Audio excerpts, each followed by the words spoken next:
Hola, ¿cómo están? Bienvenidas y bienvenidos a un nuevo programa de análisis de situación política, análisis situacional, en este caso análisis económico y tributario. Vamos a diagnosticar y vamos a terminar la parte final de este bloque con un análisis de la coyuntura económica que está viviendo el país, de la reforma tributaria que se dio a conocer el día viernes pasado ante la opinión pública, una reforma tributaria muy esperada por la opinión pública, por la opinión política, los derechos sociales que propuso el gobierno y los que están en la nueva constitución, en caso de aprobarse, deben financiarse. El gobierno ha propuesto una reforma tributaria que logra recaudar 4,1 puntos del PIB. No es fácil explicar esto con peras y manzanas, pero cuando se habla del PIB es un registro contable donde se utiliza la producción nacional que tiene Chile, la cual está cercana a los 300.000 millones de dólares. Entonces un punto son 3.000 millones de dólares. Cuando se habla de 4 puntos, 1 por 4, o sea, 3 por 4, 12.000 millones de dólares, es eso lo que va a recaudar para efectos de orden fiscal el gobierno del actual presidente de Chile, Gabriel Boric. La situación no es fácil describirla, sobre todo porque ante los medios de comunicación solo vemos la opinión de la derecha chilena, de una derecha que no tiene un proyecto político para Chile, no tiene un proyecto productivo para Chile. Y por otro lado tenemos a un gobierno que no se sale de los marcos tributarios que ha impulsado el país en los últimos 30 años. Si bien hay aspectos que son importantes, como la desintegración tributaria que propone el gobierno, por un lado tenemos los impuestos corporativos. Esto es muy clave que usted al menos lo pueda entender.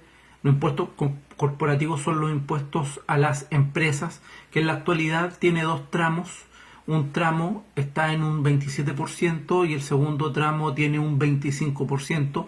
En ese tramo generalmente están las pymes.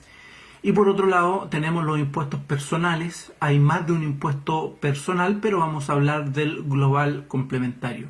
El sistema de integración tributaria hace en la práctica que los dueños de empresas, quienes también son personas naturales y tienen acciones, puedan descontar sus impuestos personales del impuesto corporativo, del impuesto a las empresas. Vamos a poner un breve ejemplo. Tenemos el caso de una empresa que paga un 27% y por otro lado tenemos que hay socios de esa empresa que pagan un global complementario de un 35%. Hasta antes de la reforma tributaria de la expresidenta Bachelet, ellos podrían recuperar como una especie de crédito el 100% de los impuestos personales a través del impuesto corporativo, que es el impuesto a las empresas. Como para colocarle pesos al ejemplo, si un accionista debía pagar 350 pesos del global complementario por unas acciones que pudo haber tenido ahí en LAN, por poner un ejemplo empresarial, y LAN pagó el 27%, en la práctica el Servicio de Impuestos Internos lo paraba, lo frenaba y le decía: no, usted no me va a pagar de sus impuestos personales 350 pesos porque ya me abonó 270, por lo tanto me debe pagar 80. Con la reforma tributaria de la expresidenta Michelle Bachelet se instaló la idea de poder recuperar a través de los impuestos personales solamente el 65% de los impuestos corporativos. Eso significa que desde los 350 ahora solamente hasta la fecha pueden recuperar 170 pesos y pasan a pagar la diferencia. ese crédito, esa especie de reembolso que reciben los grandes grupos económicos, esto no beneficia en términos generales a la pequeña y mediana producción en nuestro país. Ha estado instalado durante mucho tiempo y es meritorio que el gobierno del presidente Boric quiera separar estos impuestos, ya que en la gran mayoría de los países, salvo 10 aproximadamente en el mundo, utilizan el sistema de integración tributaria, lo que les da enormes beneficios a los grandes grupos económicos por sobre el chileno medio. El proyecto de reforma tributaria, a mí me parece a título personal que esta es la base principal del proyecto. Este proyecto no va a salir del Parlamento así como va a ingresar. El proyecto de reforma tributaria se va a subdividir en 4 proyectos. Este es uno de los 2 proyectos que va a ingresar, el proyecto de desintegración. Los grandes grupos económicos ya se están pronunciando sobre la desintegración. No creo, a título personal, que el gobierno de Apruebo Dignidad se mantenga en la idea de desintegrar estas 2 tributaciones. Más bien va a haber una negociación política, lo que impactaría en la recaudación final. Por otro lado, tenemos aspectos que son negativos. Por ejemplo, el royalty minero. Se crea un híbrido, se avanza hacia la idea de cobrar un pago por las ventas de los recursos naturales, pero se sigue manifestando en el otro híbrido, en la otra parte, en la otra arista, la idea de, la idea de cobrar un royalty por las utilidades de la empresa. Y un royalty, si bien se cobra como un impuesto, pero no es un impuesto. Es una regalía. Otro ejemplo sencillo: si usted quiere producir pan, para venderlo necesita comprar la harina. Después vienen los otros costos: el costo de la manteca, el costo de la levadura, el costo del gas, el sueldo de los panaderos, los impuestos, el impuesto a la renta, el impuesto de primera categoría. Y claro, usted debe comprar la harina porque es la materia prima. Lo mismo pasa con el zapatero que produce zapatos o que fabrica zapatos. Tiene que comprar el cuero. Y si usted quiere fabricar o producir queso, debe comprar la leche, es la materia prima. Acá en Chile durante muchos años no se compra el cobre para producirlo, para manufacturarlo. Y eso es lo que no está bien claro en lo que es la reforma tributaria. Si bien se cobra un impuesto que va desde el 1% hasta el 4% por la venta, que es el cobro normal, por otro lado se crea este otro mecanismo. Se continúa en realidad con la idea que impulsó el ex presidente Ricardo Lagos, que en la práctica no es un royalty minero. El royalty debió ser más homogéneo en este proyecto tributario. Se debe cobrar un royalty de un 10 o un 15% por sobre las ventas por la extracción de un recurso natural que es de todos nosotros, independiente si la actividad económica que está explotando un recurso natural nuestro es de capital nacional, de capital privado nacional o de capital transnacional, independiente si la empresa que logra extraer nuestro recurso natural es de China, es de Estados Unidos, es de Canadá, es de Nicaragua o es de Inglaterra. Se debe pagar por esa extracción, y en esa materia, en esa medida, el proyecto no quedó de buena forma estructurado.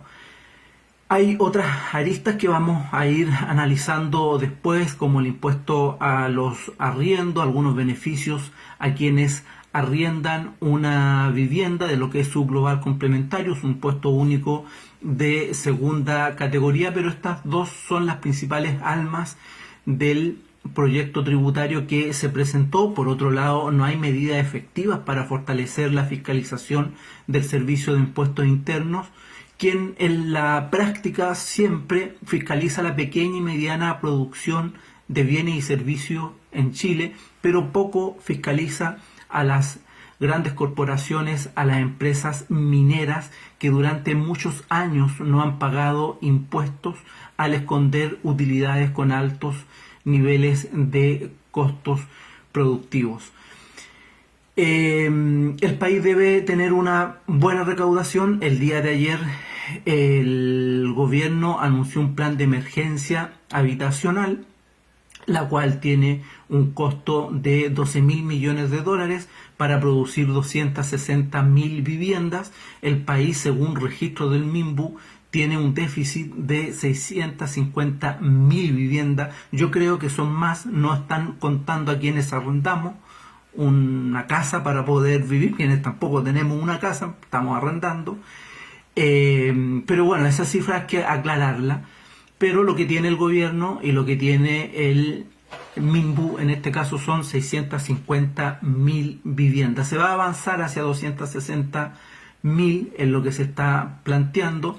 Cubrir el déficit total de 650.000 lleva a el Estado a tener un gasto de 36.000 millones de dólares aproximadamente. Eso es bastante plata, es casi la mitad del presupuesto anual que tiene el país, que tiene el fisco. Necesitamos una política habitacional. Es por eso que el gobierno no puede financiar la condonación total del CAE, es por eso que el gobierno no puede financiar el déficit total en materia de vivienda que tiene el país. Es por eso que el Estado no puede destinar un 2,5% para la ciencia, la investigación, la tecnología, el desarrollo. Es por eso que el Estado no puede destinar 3 puntos más del PIB para la salud, 2 puntos más del PIB para poder tener una educación decente, digna, gratuita y universal.